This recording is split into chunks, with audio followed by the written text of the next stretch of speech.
welcome our next and final keynote speaker, Darlene Bennett-Green.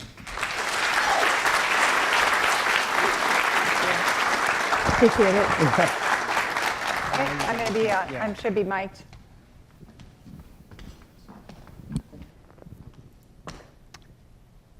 It was my first day on station. I was camped in the middle of hostile desert territory, surrounded by the enemy. The threat was loud and booming. The team I had just inherited looked like zombies, miserable and exhausted. It was clear they'd been disconnected and had no communication. They not only looked defeated, they looked like they'd lost hope. This was worse than I'd expected. It was only after I arrived to my duty station that I was told that I'd taken on the toughest job in the region. Ask me if I was concerned. Were you concerned? Yes! Yes! I kept thinking back to how they had selected me for this position, reminding myself that, okay, I had been picked for this position after being a commanding officer for 1,200 people. I had been in a leadership position for 2 decades. But this was different, really different. My first look at the situation made me realize just how quickly we needed to fortify our position. We needed to ensure safety and security for the team first and foremost. And we needed to reestablish hope. The more I took it all in, the more I got really, really mad. As an organization, we were failing these people. Their 24/7 work in these awful conditions was not recognized. It was not appreciated. In fact, the team told me they believed they had been forgotten, that nobody cared. I think what concerned me also was that they'd come to accept this dire situation as completely normal. No one was even trying to improve it anymore. Here's the thing. We were not in a war-torn country. We were not in the military. We were in an air-conditioned office building in Phoenix, Arizona. We were the contracted IT team of data, voice, and security engineers, architects, and program managers that managed a state-of-the-art enterprise-class 600-node network for all of the agencies in the state of Arizona. My first conversation with the customer revealed a perception of poor performance, poor quality, a history of cure letters, too many missed SLAs. What was going on here? Here was this really talented team working hard, trying to do good work, and despairing as they missed the mark. Well, one of the things I've had to do as I've changed jobs about every 2 years is to put on an investigator hat and to really look and listen carefully for what was going on. So you want to know what was going on? Yeah. Yes. Well, this very skilled team had been without just about everything they needed to support them for years. They were missing critical information that they needed to do their job well. They were missing resources and tools. They were overloaded and suffering from additional workload of too many missing hires. They felt they had no control. Add to that, the contractor was quick to storm their spaces, threatening to fire them all, yelling at the top of his lungs. No one believed they had any influence to make the madness stop. And so, not surprisingly, in my first one-on-ones, every one of my team members told me they were looking for another job. Everyone. Okay, I needed to do something quickly, right? To create the most effective results, I needed to change the culture. Culture. Culture is such a difficult thing to change. It takes so long. But I needed to change behaviors. I needed to change minds. I needed to influence my customer, my boss, and my team. So I started at the root of change and influence. I started by building relationships. Jürgen Apello states that the culture of any organization is shaped by the worst behavior the leader is willing to tolerate. And so guess what? In that first week on the job, I found myself sitting with my customer, my primary contractor, and saying, yeah, you cannot yell at my team. No, you cannot walk in and storm in and threaten to fire them. Yell at me if you need to, behind closed doors, please, but please don't ever yell at my team again. I said no to out-of-scope work requests without additional pay. I actually had to negotiate to get paid for work that we'd already done. And of course, I was the bearer of bad news for the inevitable technology hiccups that occur. I managed to navigate these challenges solely because I had developed enough of a relationship to influence. I also provided my team with the things that they needed: the care, recognition, growth opportunity, purpose, and resources, so that they could re-engage and find joy again at work and be successful. Within 6 months, our customer was lavishing our team with performance and quality awards and giving us new business opportunities, which dramatically improved profitability. But you know what the best outcome was? Not a single one of my teammates left. And when I left, they asked if they could follow me. I'm Darlene Green. I'm experienced and really passionate about leadership, communications, teaming, and personal optimization, all of which are modules in tomorrow's workshop. I love helping people create positive change in their life, both at work and at home.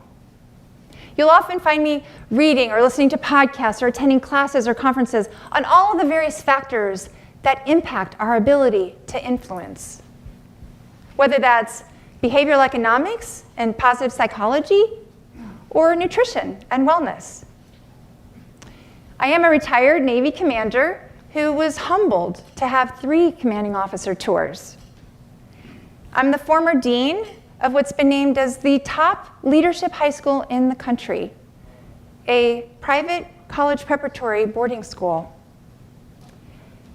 And I'm currently a consultant, which I was pulled into not too long ago when a friend of mine that I worked with when I was a vice president in IT at McAfee and his chief technology officer invited me to become a part of their team at their health tech startup to dramatically improve communications, to establish a leadership program, to create an intentional, aligned culture out of the quilted patchwork that they had, and to address employee engagement feedback.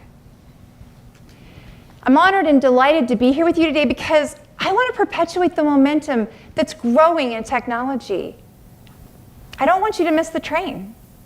And I want to catapult your success at work and your quality of life by helping you more effectively influence.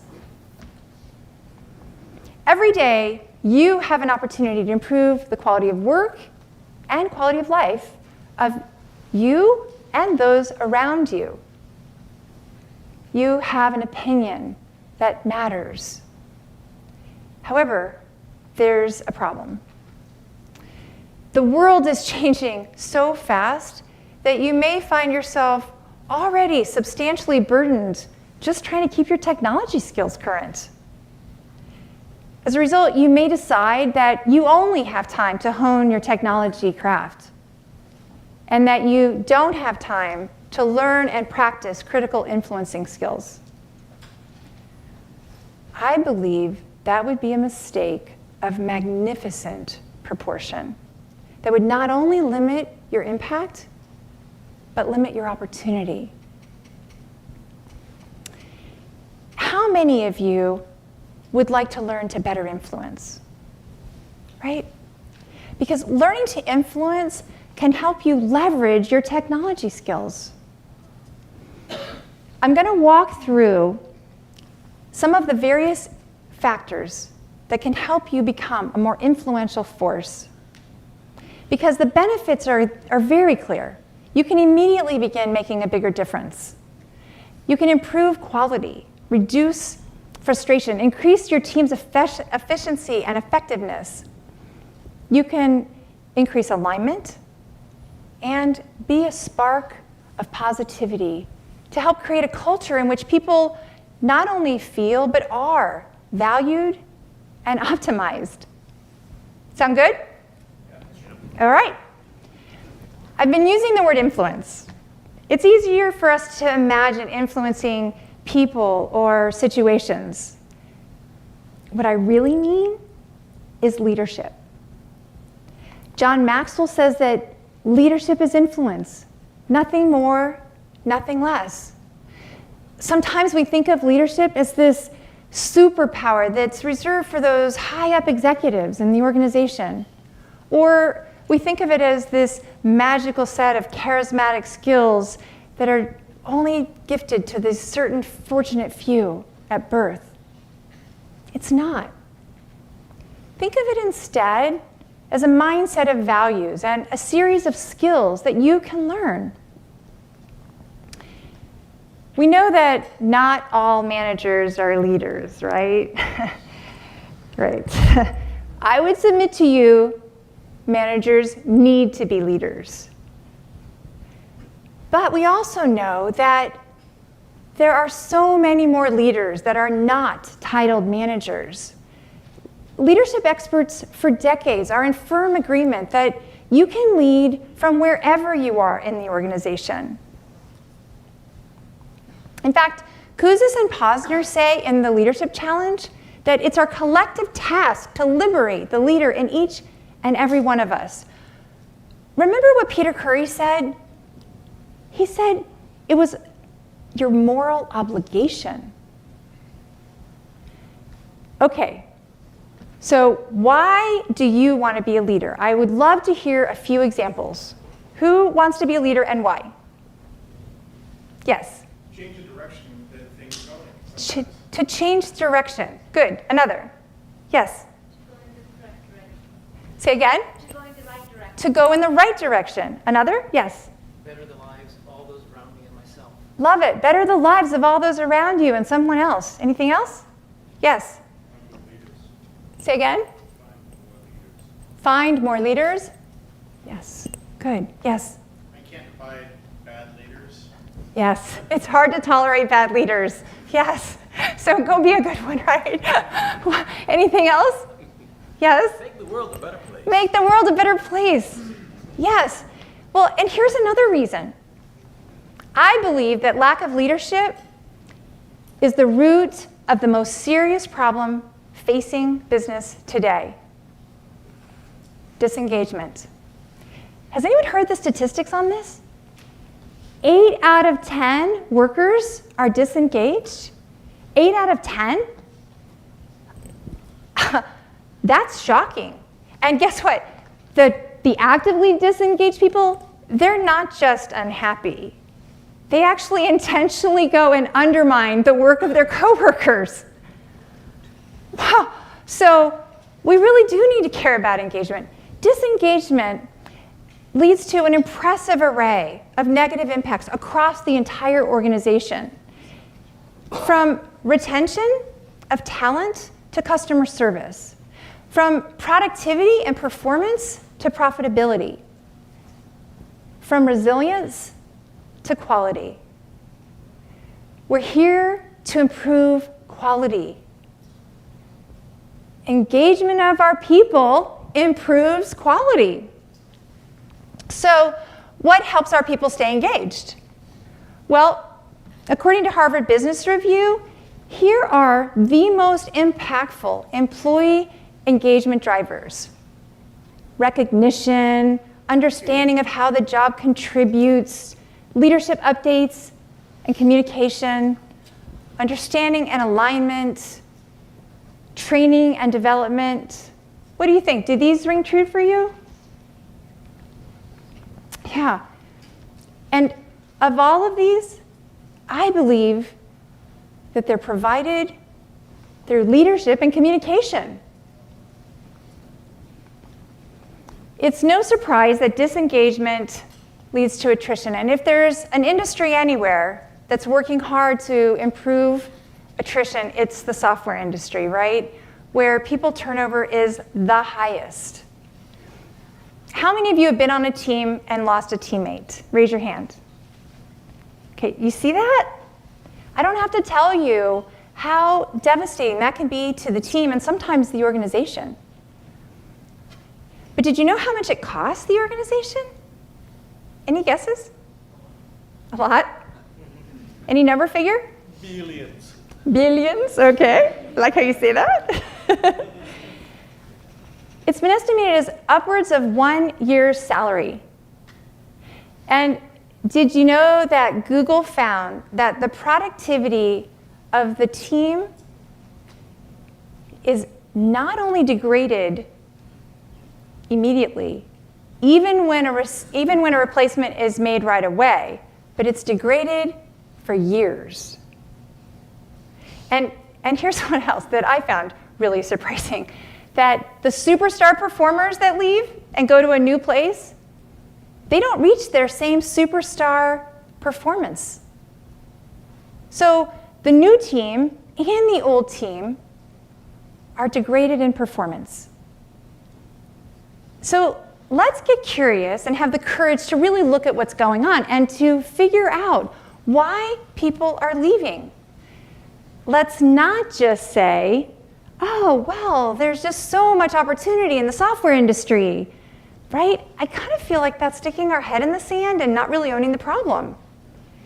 We need to care about our team and our people enough to understand why they're leaving, and then we need to prioritize influencing them to stay.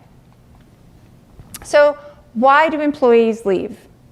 Have you heard the saying, employees join organizations and leave bosses? Yeah. Anyone ever done that? Yeah. Okay, let's take a look at the data. Here are Branham's 7 hidden reasons that employees leave. The job or workforce is not as expected, a mismatch between job and person.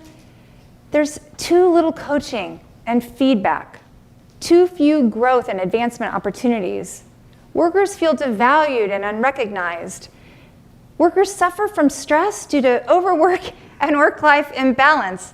Anyone in here feeling that? And there's a loss of trust and confidence in senior leaders. Okay, when I look at this, and maybe you too, collectively I see a lack of leadership and communication. Anyone else think that? Do you think maybe that this is the responsibility of managers? Managers need to be leaders. For those of you that are managers in the room, know this. You are your direct's most important person at work. So I hope you'll take a look at these things and help patch the holes. Those of you who are aspiring to be leaders or maybe feel like you're far from it, but are teammates, I don't want you to underestimate the impact that you can have and the positive contribution that you can make as a teammate. In fact, I believe that each one of us as teammates has an opportunity, maybe even a responsibility, maybe, as Peter says, a moral obligation to step up and be influential leaders and to make a difference for our teammates. Okay, if you'll bear with me, close your eyes for just a second, and I want you to imagine what your world would be like, what your life would be like if your organization captured all the benefits of superb leadership and communication. Imagine your organization has solid retention. You work in a place where someone around you has the courage to fight for what you need in terms of people, time, tools, and money. A world where someone around you not only notices you, but cares about you and connects with you in a meaningful, trusted relationship. Imagine you experience the joys of working in a great team. You strive towards meaningful goals and feel connected to a larger purpose. Imagine every person, including you, feels appreciated and valued. Okay, open your eyes. Can you see what a tremendous positive impact that would have to quality of work? And can you also see what an amazing increase in your quality of life? Okay, now imagine that you are the person making that happen. There are so many elements to being an influential leader, and there are substantially more when you're managing directs. As I was preparing to speak with you, I was so excited. I pulled all my leadership books out, which are just a library full. I made mind maps, and I listed all the things I was so excited to talk about. And then I realized you're not going to be here for 3 weeks. So I had to limit this to like 5 elements, and that was not easy. So I chose 5 underlying themes. I believe these 5 themes can be fundamental building blocks for you to learn to become an influencer. Change, curiosity, connections, care, and courage. First, let's talk about change. Okay, leaders help guide others through change. The change necessary all the time and at all levels of the organization. Leaders don't always enjoy change, but because they expect it, because they accept it, they help to shape it and guide others through it. If you heard John Roberto's talk, he walked through how to build a case for change by communicating your burning platform story in the language of your stakeholder. I'm going to ask that you start by just noticing yourself. When you come upon change, ask yourself, am I helping to shape it, or am I resisting it and avoiding it? Hill Harper says, change happens from the bottom up. All of us, individuals, deciding that we will and we do have an impact. And I love what Seth Godin says, who also underscores the power each one of us has. He says, bottom-up change in the world is everywhere, all the time. So much more common than change that gets put down upon us by a dictator or by someone who is punitively in charge. And yet, we ignore this bottom-up thing when, in fact, it is the thing we are most likely to touch and change. Technology is empowering that bottom-up change and dismantling the hierarchical, overbearing leader model. Don't you love that? We are all part of that. Dismantling the hierarchical, overbearing leader model, which creates the need and paves the way for the influential leader model. So, influential leaders need to successfully manage change. What else? The second element is curiosity. Now, curiosity, did you see that one coming? That's a little bit of a surprise, right? It's often a too often missed component of being an influential leader. To facilitate important relationships necessary to create trusted relationships for success, and to evolve, we need to think about changing our mindset into one of being an intentionally curious listener, and not just about code. Sorry, intentionally curious, not just about code, but about people too. You all are very curious people, just not always about other people. So when we find ourselves tuning out and thinking of other things, which we all inevitably do, what we can do is to re-engage our focus and remain more present by just re-engaging our curiosity. We need to notice. And we know we already need to notice defects to improve quality, But I'm talking about noticing at a deeper level, about what other people really mean, and with more inquisitiveness about what other people really need. I'm also talking about noticing ourselves and how we are responding. Try to be curious and observe yourself almost like you're part of a lab experiment, where your emotions and your thoughts are just data points. Our emotions and our thoughts do not define us. In fact, the science is consistent and very persuasive that we make better decisions and we respond more effectively when we think of ourselves and observe our emotions in a third-person way, almost as though we're looking at ourselves from the ceiling or a helicopter. One of the most critical parts of noticing, however, is that we notice and be curious without judgment. Judgment is a barricade to any relationship that we're trying to foster. It results in an I'm better or you're better mindset, either of which is harmful to connecting people. But when we're curious, it is harder for us to be judgmental. This is one of the biggest reasons I've included this as a top 5 element. When we're curious, it is harder for us to be judgmental. So much of what we think we know about other people is wrong anyway. We make up stories in our head, right? We have our own emotions and triggers. We make wrong assumptions. We take things personally. For these reasons and so many more, we work to be curious and remove judgment.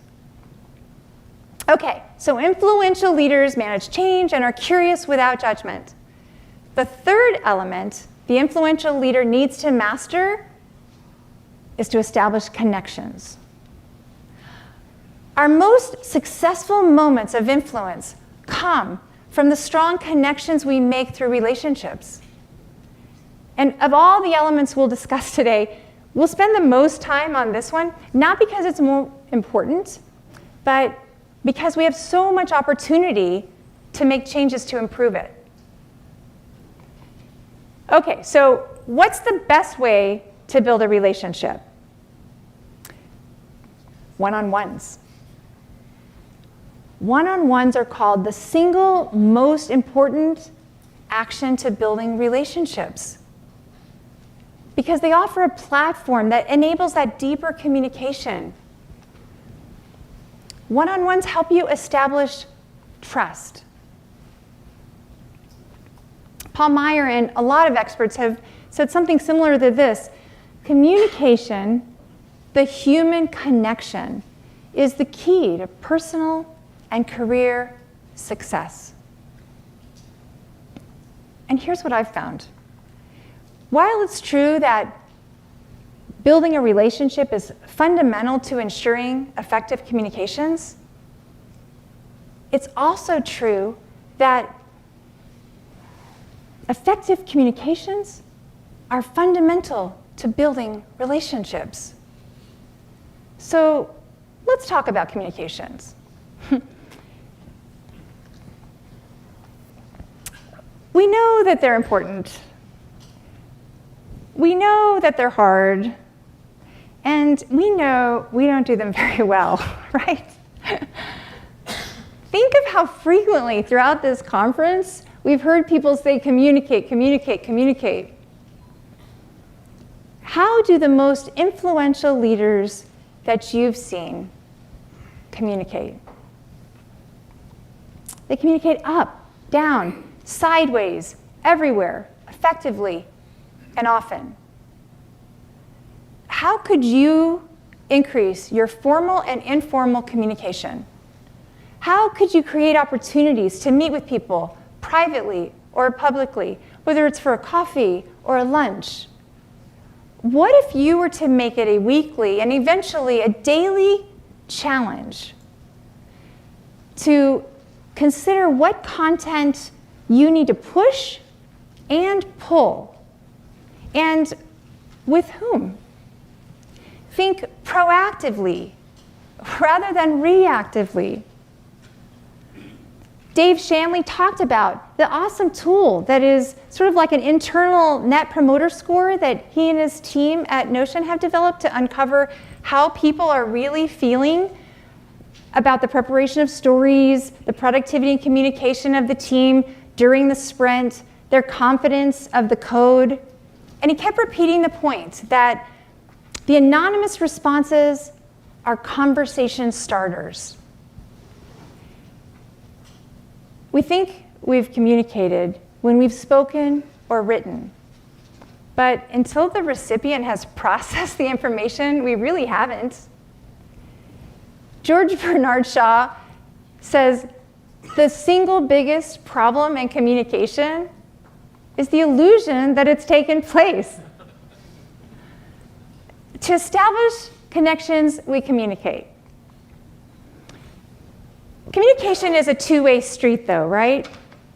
What's the other half of that communication? Do you remember the person who asked the question? Maybe you're even here when Peter was talking in his Q&A. They said, what about listening? To powerfully connect, evolve your mindset into one of being an intentionally curious listener. Listening is so fundamental to connecting. It's a pillar of being an influential leader. Whether it's listening to your teammate, your boss, your customer, even your family member, listening seems like it should be so simple, and yet to do it right is supremely difficult. Goulston, in his book Just Listen, offers some key core rules to listening that have been helpful for me and many others. 1, get emotions under control quickly. 2, make the other person feel felt. 3, be more interested than interesting. 4, rewire yourself to listen. And 5, make people feel valuable. Let me share with you an experience of mine that underscores how impactful masterful listening can be. There's a moment that has been branded into my heart. It's a poignant memory that has inspired me to behave differently. It was 1987. I was a brand new ensign in the Navy and the most junior officer in my very first command. I was in my commanding officer's office, and I was not just a little bit nervous. And then he did something that surprised me. First, he began to ask me questions with sincere interest, which I completely wasn't expecting. But then, when I answered, he listened. I mean, he really listened. His telephone rang, and he didn't even look at it. His secretary came in and said, "The Admiral's on the phone for you." And he said, "Tell the Admiral I'll call him back." I was like, wow. I don't know why I was in his office, and I don't know what we talked about, but I can tell you, nearly 30 years later, I still remember that he made me feel like I mattered. He made me feel heard. To connect, listen so hard that your person feels heard. It's been my experience that the best leaders do this. And I will share with you that I've been trying really hard. I've been trying really hard to do that. And boy, have I struggled along the way. Does anybody else struggle with this? Right? I have been, right in the middle of working on something, and my teammate will come up and they want to talk to me. And I turn my eyes over at them, and my body still faces the computer. My fingers are still poised over the keyboard. And truthfully, I'm thinking, oh, I wish you would just go away so I could just finish what I'm working on, right? And then I remember that moment long ago and how my commanding officer made me feel, and I think, oh, Darlene, what message are you sending this very important person? What do you think they're feeling like right now? And so I stop, I turn my body, I face them, and I try to listen as intently as I can. That sounds so easy as I tell it, but I will tell you, I find it so hard sometimes. And I think it's even harder now, as we have all of our devices with the siren nature of iPhones and everything, the technological umbilical cord. When you think about it, turning your body and giving someone your attention is really just like stepping in the starting blocks for listening. And guess why it's so important? Body language. Who can tell me what percentage we communicate through body language? Any guesses? Yes? 70%. 70%. Any other guesses? 90%. Good. You guys are awesome. We're going to break it down, but 55% of what's conveyed comes from body language and 38% from tone of voice. So ultimately, that's 93%. Only 7% is coming from our words. So when you think about how you're listening, how well are you looking when you're listening? And then when you think about that, I guess I would ask, have you ever wondered to think about what your body language is saying? This is why we need to evolve ourselves into a leadership mindset, into one which we are intentionally curious listeners. If we're intentionally curious, then we don't have to worry about all the hidden clues our bodies might be sending. And we don't have to pay attention to that. And if you think about it, if you've stopped and you're paying attention to what is my body saying, you've completely stopped paying attention to the person you're supposed to be listening to. To make matters more complex, not only does our body sometimes betray us when we're trying to communicate and connect, but so does our brain. Because unlike computers, we don't communicate prefrontal cortex to prefrontal cortex like sometimes we think we do. In fact, the science is clear that most of the decisions that we think were made consciously were actually made from our animal, old, instinctive brain. Are you aware of this? It's really quite amazing. After our decision is made by that animal brain, we rationalize the decisions with the supportive data that we've heard very clearly, and we unconsciously ignore and don't even hear the data that didn't support our decision. That's kind of scary, right? We communicate more powerfully from reptile brain to reptile brain. Have you ever been in a situation where you're trying to convince someone of something and it seems so logical to you and you lay out all the data and the facts, right? And you're thinking, why aren't they getting this? And they're arguing with you and they don't even make sense. And all the data is right there. This may be why. Because sometimes all the data, all the facts, and our great arguments won't make a bit of difference if their reptile brain has already decided they don't trust you. This is why establishing relationships and connections matter so much in being an influential force. Okay, since we're not always aware of how we're coming across when we're trying to connect and communicate, it's essential that we seek, accept, and change as a result of feedback. We will inevitably do things that have unintended consequences. As tough as feedback is to give, and as hard as it is to listen to, it's important. Do you remember how it was identified as a core need for engagement and retention? Okay, well, let's talk about how important it really is. What would you guess the percentage is to complete this Gallup finding? Managers giving little or no feedback and fail to engage, what percent of their directs? 95. Good. What else? 100.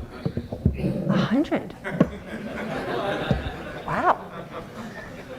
You're a tough crowd. I guess that means all of you are giving great feedback, right? Because the answer is 98%. And obviously you're not shocked by that, but I was blown away by that. I thought that is unbelievable.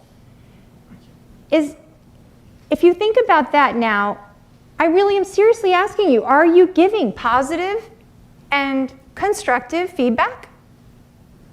Are you receiving it? We need to make sure we receive it by proactively seeking it. We need to get feedback so we don't commit the #1 leadership mistake.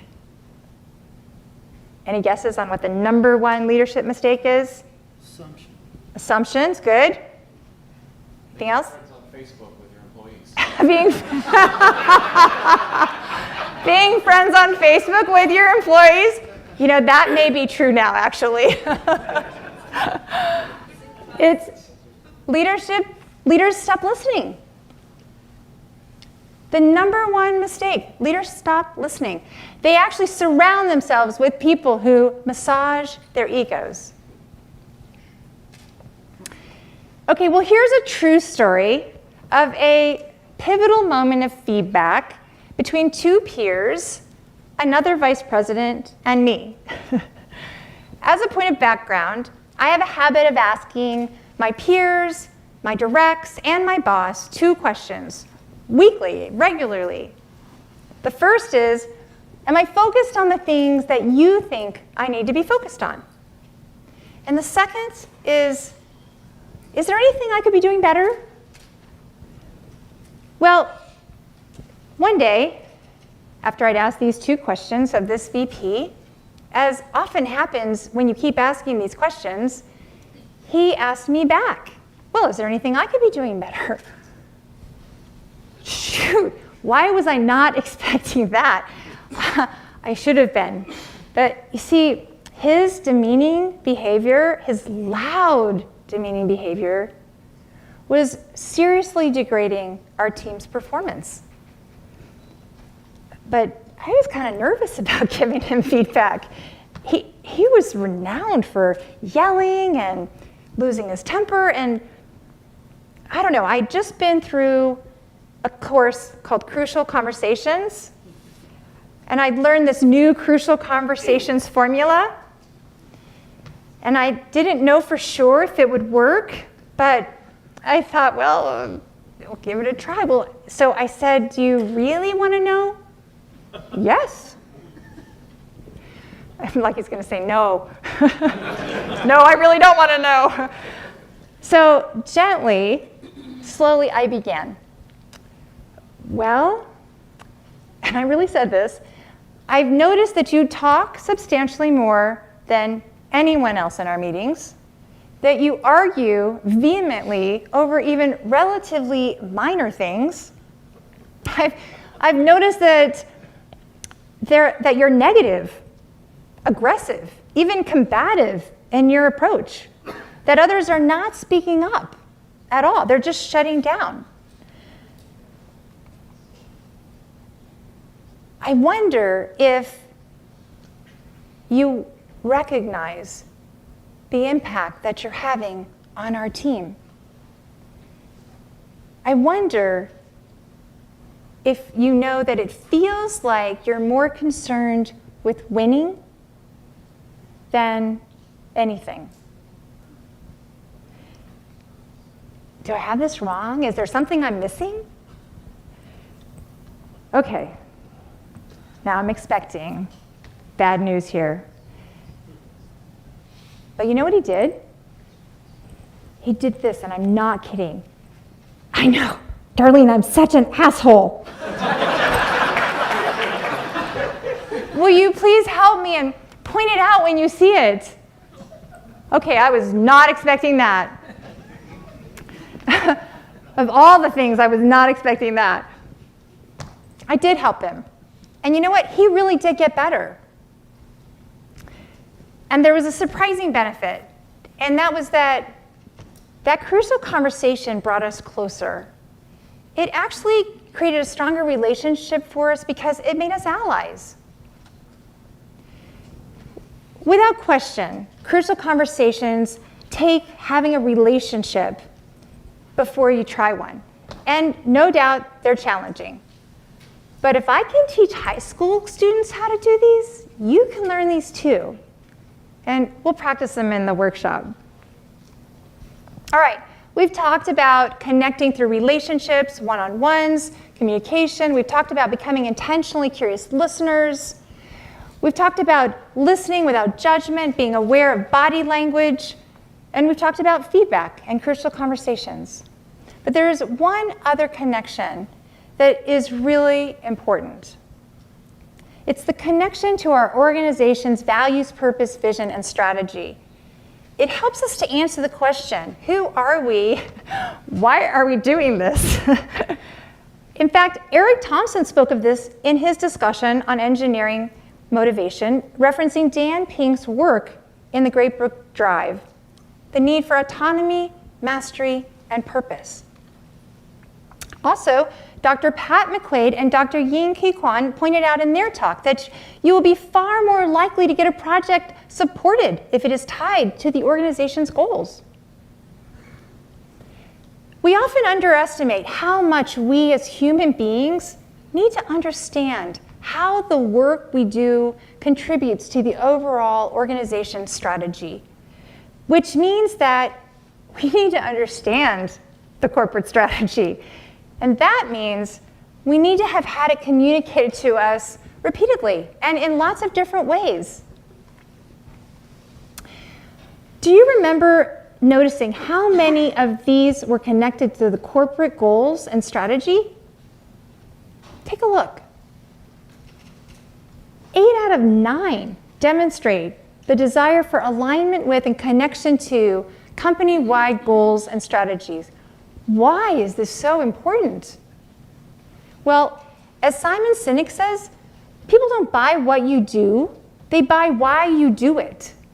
And that's true inside and outside an organization, for products and ideas. Look at the benefits that occur when people understand the organization's vision. Greater job satisfaction, more resilience, loyalty, commitment, motivation, more successful. And guess how organizations with aligned values perform relative to others? They outperform them by a huge margin. Revenue grew more than 4 times faster, and profit performance was 750% higher. Wow. The final connection is one that you're all familiar with and have likely experienced challenges with as well. It's connecting individuals into a synergistic, highly functioning team. In Linda Wilkerson's talk, Better Together, she pointed out that the most successful teams collaborate. She offered structured brainstorming approaches to help that. Well, what else can we do? Is anyone familiar with the recent Google study called Project Aristotle? They wanted to isolate the factors that would most clearly reflect what makes the most effective, innovative, and productive teams. And they believed it would be the one comprised of the superstars. Makes sense. But it wasn't. In fact, on the best teams, each member by the end of the day had roughly the same amount of talk time. Team members were skilled at gauging people's feelings based on tone, expression, and nonverbal cues. They were skilled at reading people.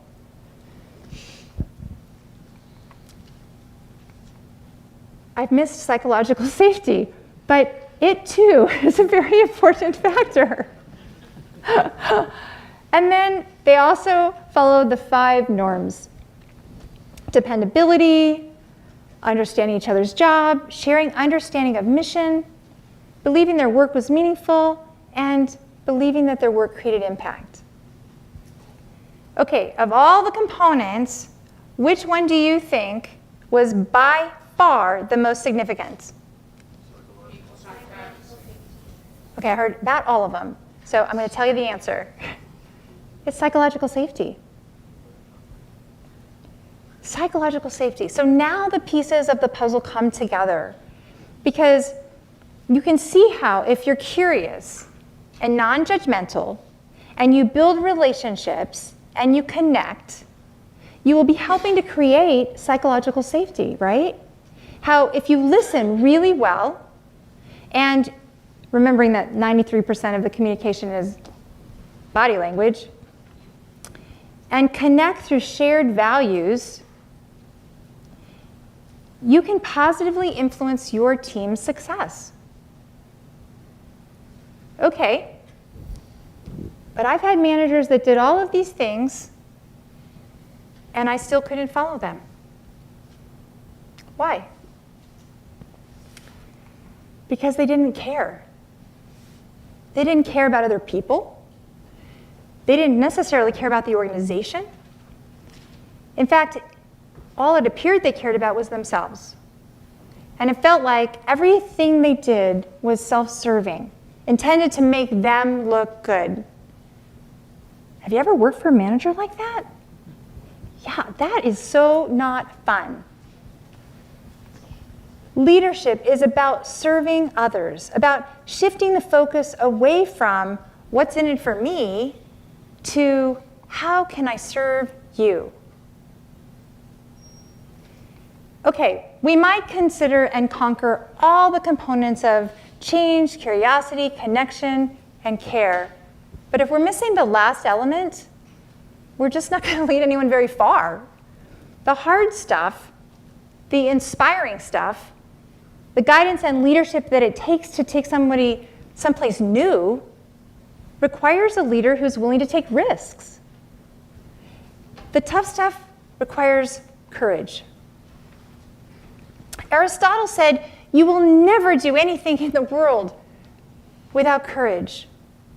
And I'm not talking about the kind of heroic courage it takes to run into a home engulfed in fire and flames and save an infant, like my husband did. I'm talking about the courage to see what others don't want to see, to think about things that others don't want to think about, to speak up for what we believe in and go against the status quo, to be willing to make waves, to be willing to experiment and fail. It takes courage to speak up when we see someone violating our corporate values. It takes courage to speak up for what you and your team really need.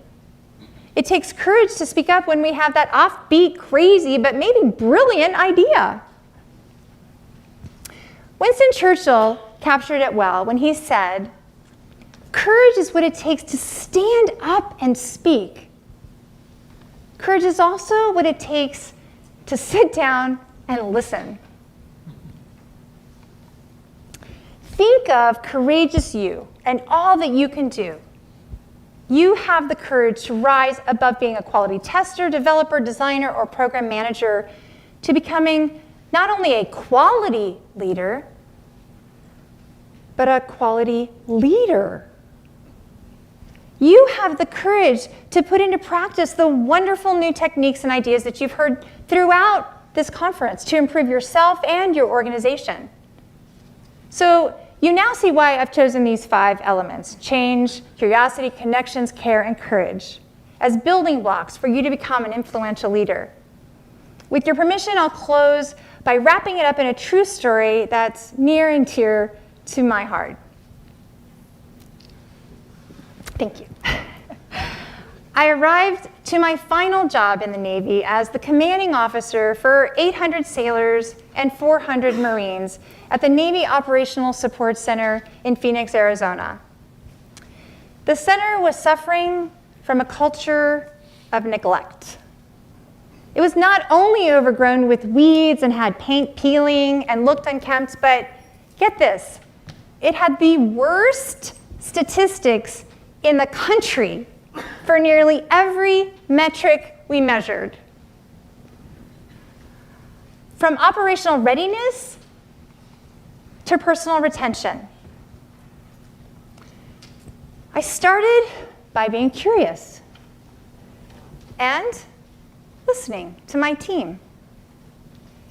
I worked to create connections between hundreds of people, between multiple units. I ensured my team was involved in the creation of a new vision for our center, a single target that we all owned and committed to together. Our vision?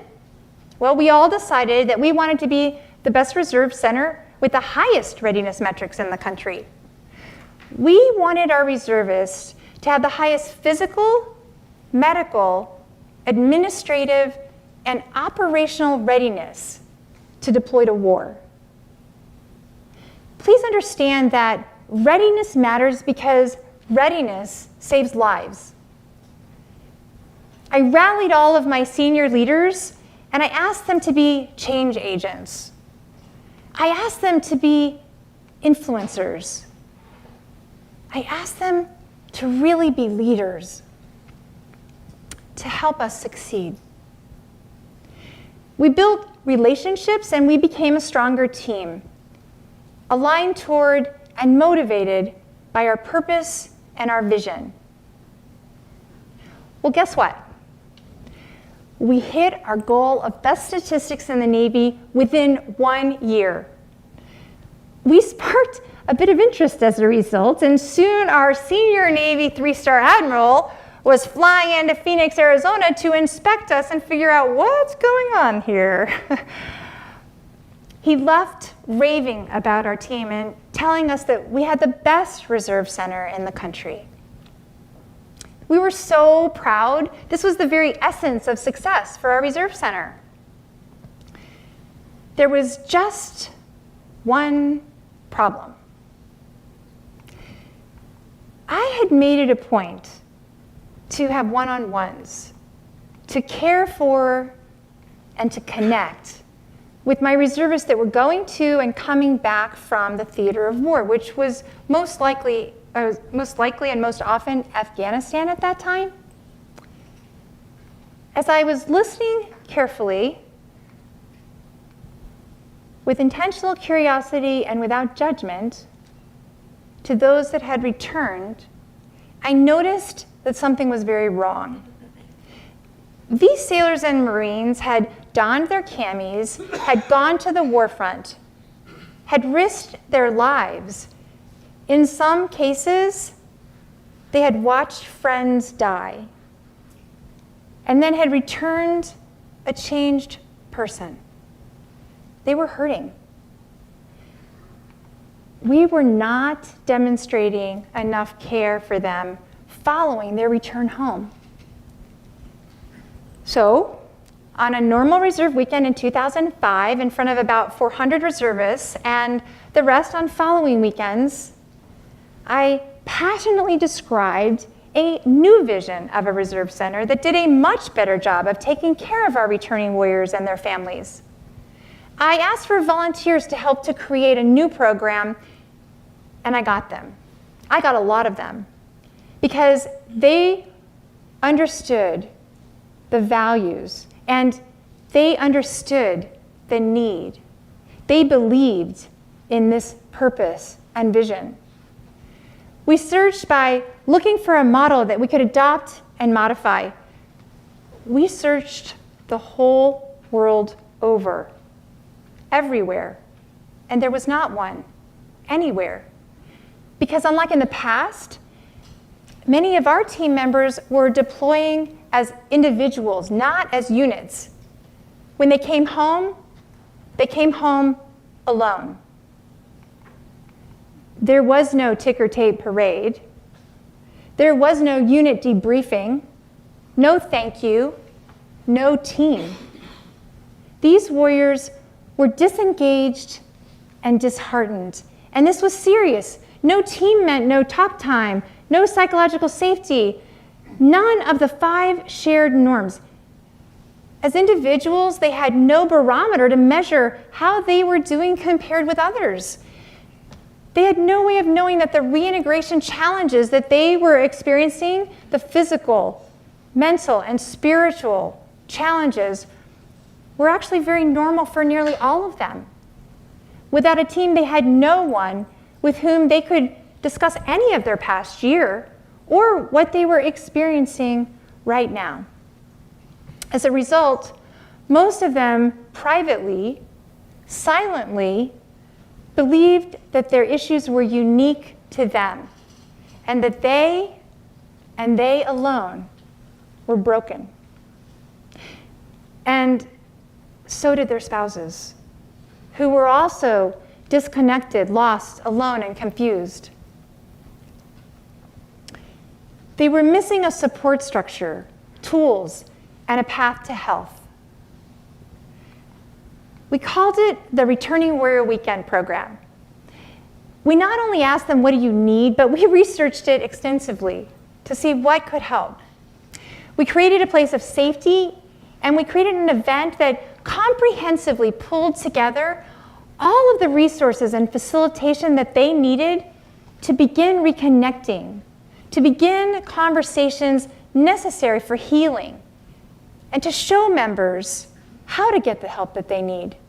It was an informative, transformational weekend of understanding and appreciation that brought sailors, Marines, spouses, and to be honest, sometimes my staff and me to tears.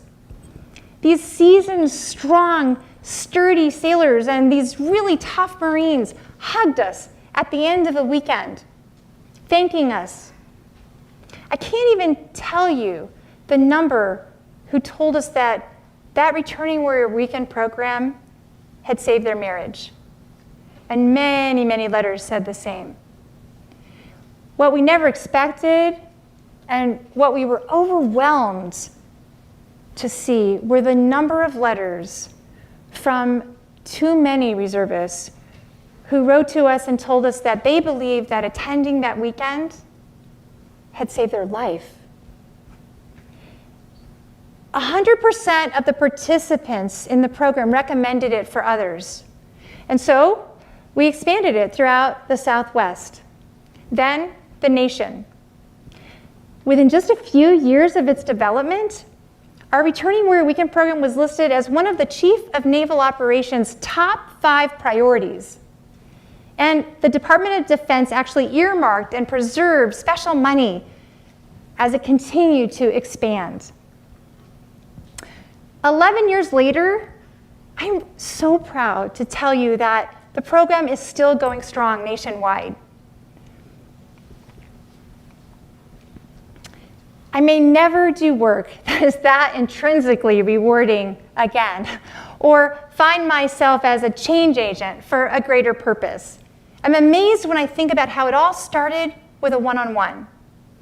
It started by being curious enough to listen and notice how my teammates were really doing, by caring and connecting, and by having the courage and willingness to see and admit that we were really failing, even when every metric and a 3-star admiral said the opposite. I truly hope you never find yourself in the middle of hostile territory or as a part of a team that no one cares about, in Arizona or Afghanistan or anywhere. But if you do, I believe that you will be the change agent your team needs, that you will demonstrate the curiosity, the connections, the care, and the courage needed to make a difference. Leadership is, I believe, the most rewarding skill that you will ever learn, and it will serve you in every facet of your life. Consider this. The best ideas are not born from the top, but are seen as a solution to a problem that may only be visible to you. Prioritize your learning and practice of influential leadership skills. Embrace change. Be curious, connect, and care. And demonstrate courage, because you were put in this world to make a difference. And I'm truly excited to see what that is. Thank you.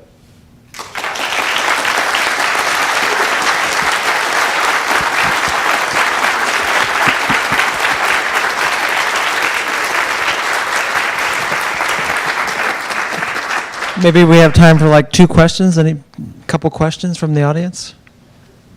No? Maybe you're too interested in pizza and beer. Yeah, okay.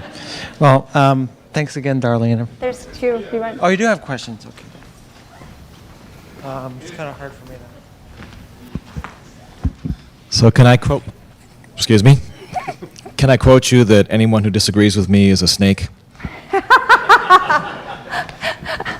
No comment. Did you? So I'm going to ask you a question that's probably against the theme of your entire presentation that you've given. You said that you've changed jobs every 2 years. Has there been a point that you felt like that this is to move on to something else so that I can be that change agent somewhere else, or that this is that you felt like the battle is too difficult in the current place that you're at and then you need to move somewhere else? And what is your bar for doing that? Okay, good, interesting question. In the military, what happened was that you would get to a duty station and, for example, I went to a station to be a particular job. And I was going to be this particular job for the 3 years I was there. While I was there, they promoted me to a more senior position in the command within a year. So then I did that job for 2 years. Another job I was supposed to take for 3 years, I was promoted to early to lieutenant commander. So they were like, oh, you're out of here and off to the next job. There have been very few, most jobs are supposed to be about 3 years in the military, but inevitably mine never seemed to last that long. It was 1 or 2 at the most. I had one, I think that was 3 years.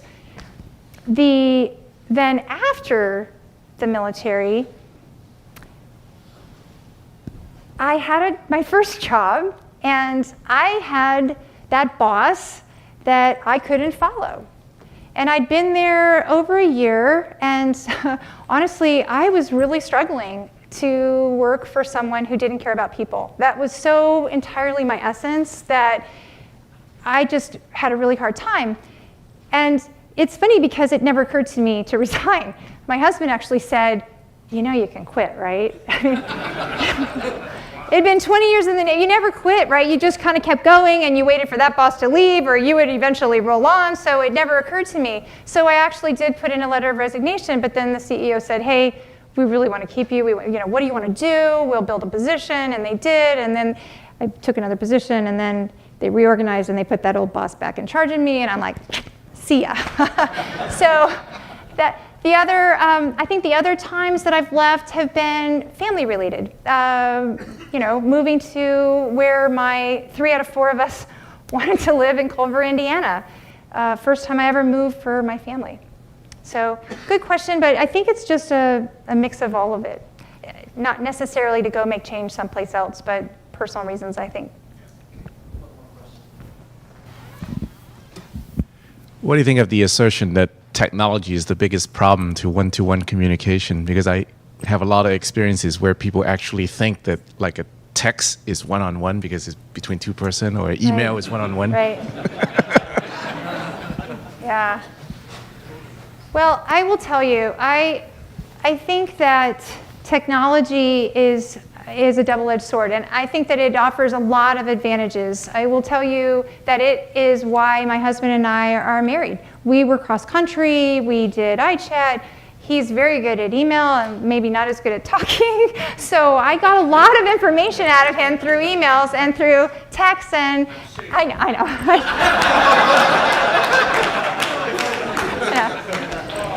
I know. Your first request for a date was on an email, so, come on. But my point is that there are people who really do communicate. They need to sit down and pause, and they can do it, and there's a place for that. And even texting, there's a place for that. But my concern is that we're not learning when it's appropriate and when it's not. We have a rule in my family that within 5 minutes of meeting each other, like picking my daughters up, or whenever we're reconnecting for the first time, there are no phones in sight. There will be no texting, so I think we have to put limits on it. I think one-on-ones need to be in where you see each other, either Skype or in person if possible, because of the body language situation. I think anything negative needs to be, voice, whether it's on a phone or in person. I don't think texting is the place to argue. I don't think email is the place to argue. So I think that we just need to do a better job learning how to manage the technology, and I am honestly a little concerned about how our kids are growing up and maybe not learning that connection part with the face-to-face. Okay, thanks, Darlene. Let's give another I'll be hand for around if you need Darlene. more questions. Thank you.